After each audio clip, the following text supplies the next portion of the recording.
So at this point, we have three large randomized studies in patients with operable hormone receptor positive HER2 negative disease in terms of the question of whether there's a benefit from CDK4/6 inhibitors. And we saw results at ESMO of Monarch E, which was with abemaciclib.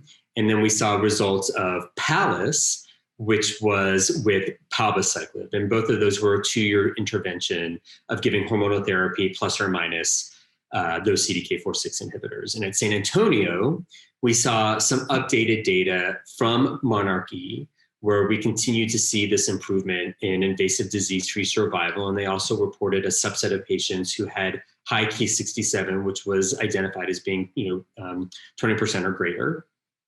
We also saw data from Penelope-B, which had a little bit of a different design, in which those patients received neoadjuvant chemotherapy.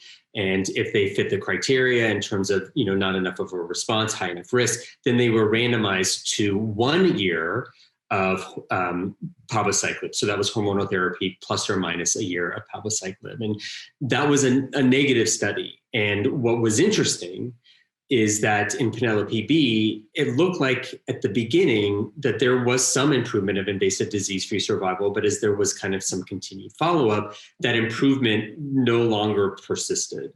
And I think that, so to summarize, with Monarch E, that is the only quote unquote positive study that we have for patients who are high, have high risk features. But I think that at this point, it will be interesting to see how those data look with continued follow-up and whether or not we see some narrowing of the curve. Right now we're seeing some improvement of invasive disease-free survival in our high-risk patient population. So I think these studies differ not only in terms of the specific CDK4/6 inhibitors that we're looking at, but also the duration.